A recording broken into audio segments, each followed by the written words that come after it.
Well, hello, everyone. Thank you so much for joining me for WLBT Plus. My name is Kara Shirley. I'm your digital news desk host, and it is Monday, the 3rd of March. We are already into March for this year. It feels like this year just started, and fast forwarding through it already.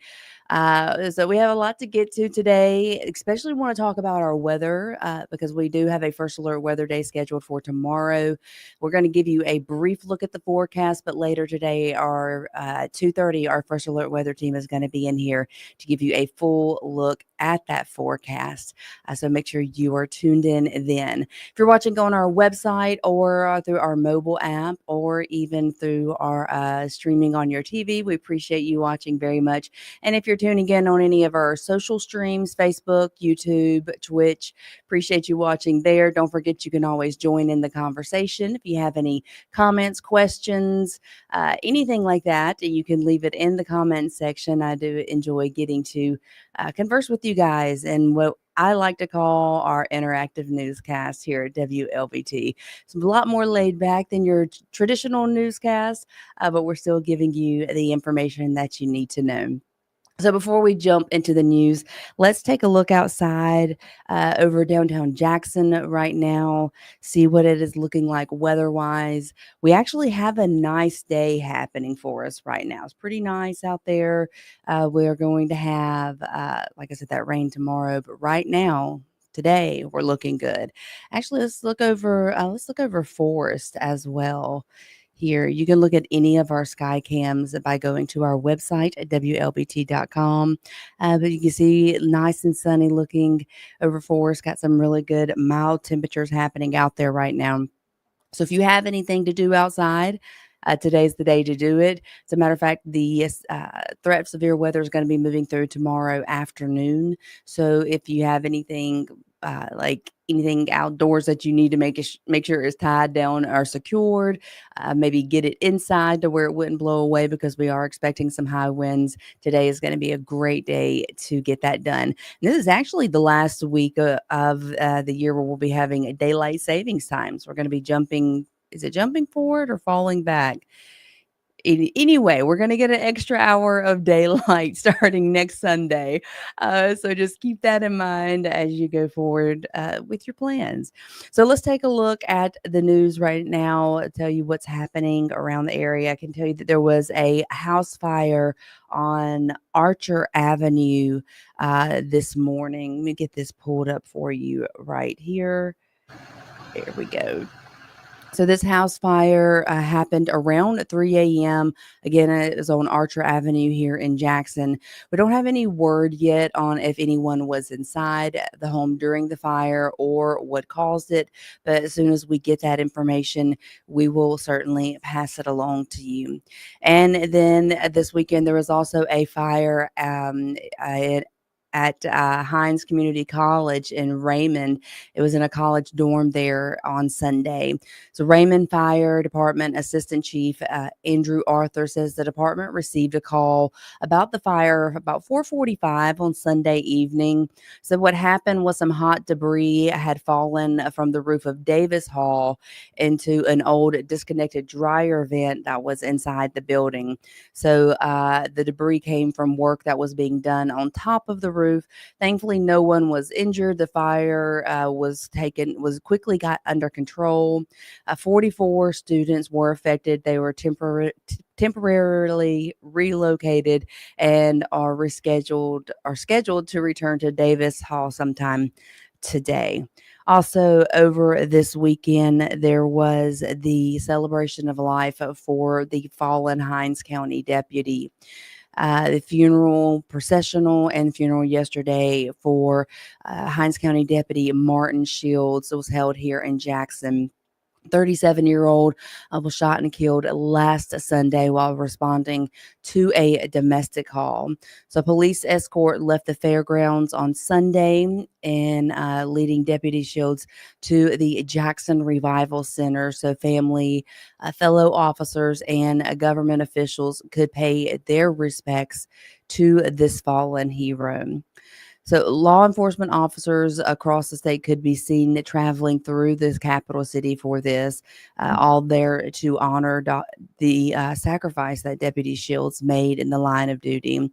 Hundreds were packed into the Revival Center to grieve and celebrate his life that ended on February 23rd. Again, that was not yesterday, but 1 week from yesterday. One of his former partners from the Ridgeland Police Department spoke of the selfless sacrifice he made to keep others safe. Let's take a listen to that. It's been a long week, and I got some words for you when I see you again. It's not goodbye, but I'm gonna see you later. And he was just a provider, man. And if you let him go out here in these streets, he'll outwork you. He was dependable. He would outwork you. If you had 4 or 5 shields, some of us be without a job. I'm just gonna keep it honest with you. But that's the type of guy he was. I don't care if he was on duty, off duty. If he had that radio on or you was in some trouble, guess what? He pulling up. So after the funeral service concluded, the motorcade proceeded to the Cedarwood Cemetery, where Officer Shields was laid to rest. In addition to law enforcement officers from across the state showing their support, Chicago's fire department and other out of state agencies were present to honor Shields' life. And of course, here at WLBT, our thoughts and our prayers go out to his family, to his officers, to the officers that worked with him, to the Hinds County Sheriff's Department, but especially his family. Um, and we will continue to keep them in our prayers. Annie Moore Banner here on Facebook, having some hearts and prayers for his entire family. Thank you so much, Annie. Well, this past weekend, if you were on I-55, actually on Friday night near the SAC, you may have seen nearly a dozen patrol cars that were there on the side of the highway. So this is an exclusive video here of the scene on I-55. It was near the High Street exit. According to the Pearl PD, an alleged drunk driver would not pull over for police during a traffic stop. Police then ended up chasing the driver along I-55 until he tried to take the High Street exit and ended up losing control of the vehicle. So our crews saw the vehicle on its side, and a tow truck was being used to flip it back upright and remove it from the edge of the interstate. Pearl and Capitol Police could both be seen there on the scene investigating. The driver was arrested and taken to a local hospital for minor injuries, and their identity has not yet been released. But I'm sure that was a very big sight to see. I mean, if you can see it there, all of those police cars there on the interstate along I-55. So glad that he wasn't hurt, but also glad that he is now taken into custody. And if you have been watching WLBT Plus at 1 o'clock for the past month, for the whole month of February, just about, you've seen that we have interviewed most of the candidates that are running for the mayor of Jackson, or position for the mayor of Jackson. We spoke with several of the candidates. Well, if you want to vote for any of them, today is the last day to register to vote. So you can visit the circuit clerk's office today. And if you do mail registration, those applications have to be postmarked no later than March the 3rd, and you will be eligible to vote in the April 1st municipal primary elections. Of course, like we said, the seat for Jackson mayor and city council representatives are on the ballot. Also want to show you where you can go on the website. If you happen to miss any of the interviews that we did, you can go to the website. You can watch all of them. Let me get this pulled up here for you. So here is our website, WLBT.com. If you look across the top of the page, you see a Jackson mayor race there. If you click on that, it's going to take you to all of the interviews that we did. Of course, the last one that we did on Friday was with Mayor Shokaway Lumumba. But we also interviewed Rodney DePriest, David Archie, James Hopkins, Marcus Wallace, and the list goes on. Zach Service. interviewed several of the candidates for the position of Jackson mayor, and you can go watch all of those interviews in full on our website. Again, WLBT.com. Across top of the page, it says Jackson mayor race. Click there, and you'll be able to see all of them. We're going to take a quick look at our forecast in just a minute, but first we want to hear from our sponsor, Jackson Water. Jackson Water, water for all the time.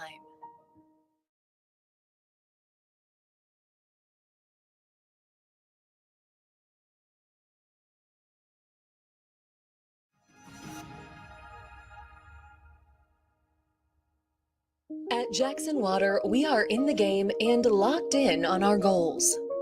Every day, our dedicated teams are hard at work, ensuring that clean, reliable water flows to every home and business in Jackson. We are not just fixing pipes. We're investing in a brighter, more resilient future for our city. Jackson Water, water for all the time. Thanks to Jackson Water for sponsoring WLBT Plus. We do appreciate them, and it helps us to be able to bring you more content here on our digital channel. Well, let's look at our weather right now. Look at our current temperatures outside. So yeah, all of February I was interviewing people, so this feels a little foreign to me doing a regular show. I'm gonna get it down pat in a little bit. I promise. Just stick with me here. So if we look at our forecast, our temperatures, current temperatures out there, you can see we're sitting at about 65 here in Jackson. We're at 60 in Lexington, and if we look down and towards Macomb, looking at around 56 degrees. So it's very pleasant temperatures outside, I would say. Some might say a little chilly, but to me, it is some pleasant temperatures out there. Our current radar, we're going to see there is no rain on the radar in our area. We do have some moving off towards the Alabama state line, but as far as our area goes, we are looking good today for rain. And if we look over the next 12 hours, you can see we're going to be dropping it to the mid 50s overnight, but there is no chance of rain overnight. It's tomorrow when we have the big problem. So you can see we look at our next 7 days. We got 100% chance of rain tomorrow. We are expecting severe weather. It is a first alert weather day tomorrow. But once that moves through, we are looking good. Our next chance of rain isn't until Saturday, but it's going to be a reasonably pleasant week for the remainder of the week once we get past tomorrow. And again, want to remind you, be here at 2:30 today to hear from the First Alert Weather Team. They're going to give you that in-depth look at the timing of everything, what we can expect, what is going to be the major things to look out for, whether that be high wind, tornadoes, and what we can and cannot rule out for tomorrow. So the First Alert Weather Team, 2:30 today is where you want to be to hear that in-depth forecast and even get to ask some questions because they do go live on our social media channels as well. So if you have any questions, maybe about your specific area or more detailed questions about the timing, you can do that there as well. So 2:30 today. So let's get back to some news. We're going to talk about some legislation over medical cannabis hemp. So a Rankin County hemp grower, he is claiming a foul over a bill that he says would add more restrictions to the production of the hemp. So David Singletary, he opposes its House Bill 1502. And this bill says that it would add an age limit to purchase CBD products and set THC limits for those items.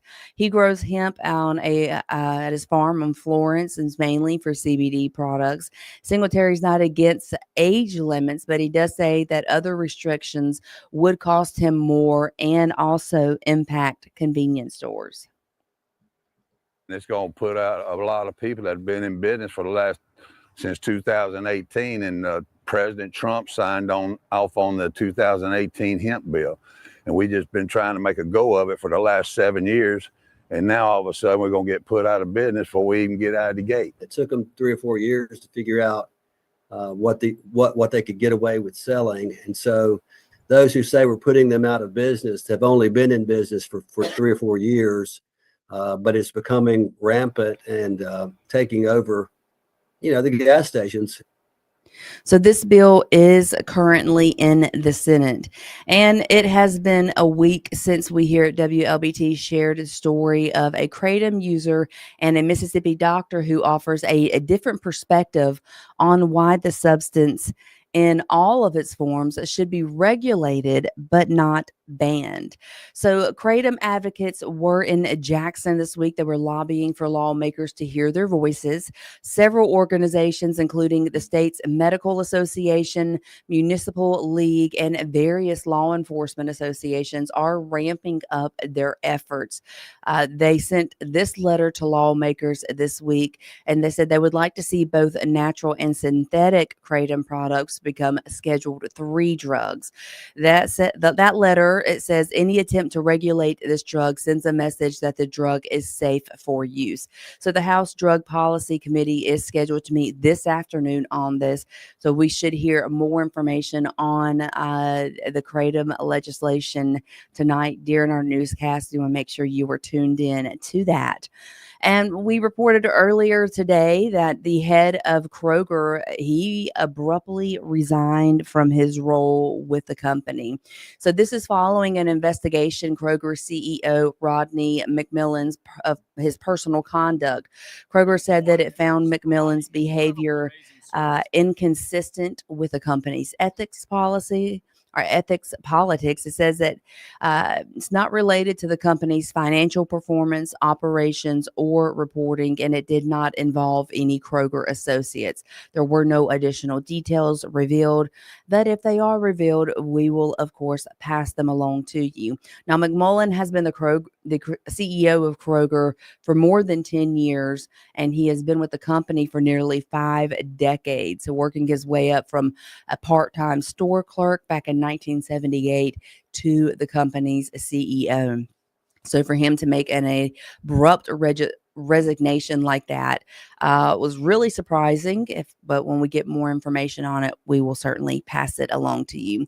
And coming to some good news here in Mississippi, a Mississippian who has a extraordinary milestone, extraordinary birthday that she reached. She is from Olive Branch, and her name is Elizabeth Wiseman. This is her on your screen. And Miss Elizabeth has turned 110 years old.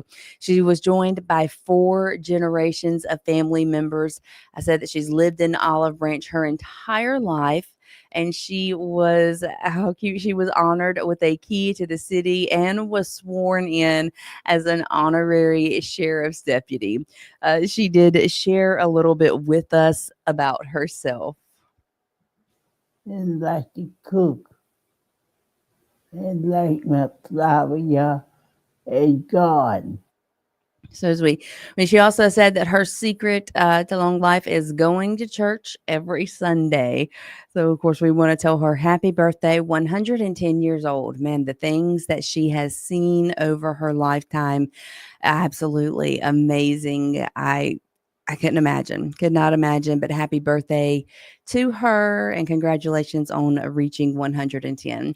Guys, that's going to be the end of WLBT Plus today. Make sure you're here at 2:30 today for our first alert weather team so they can give you that update on the severe weather, the first alert weather day that we have called for tomorrow. The severe weather is supposed to be moving in through the afternoon, but you want to get your in-depth details from our meteorologist at 2:30 today. I hope you all have a wonderful day, and I will see you later. Bye-bye.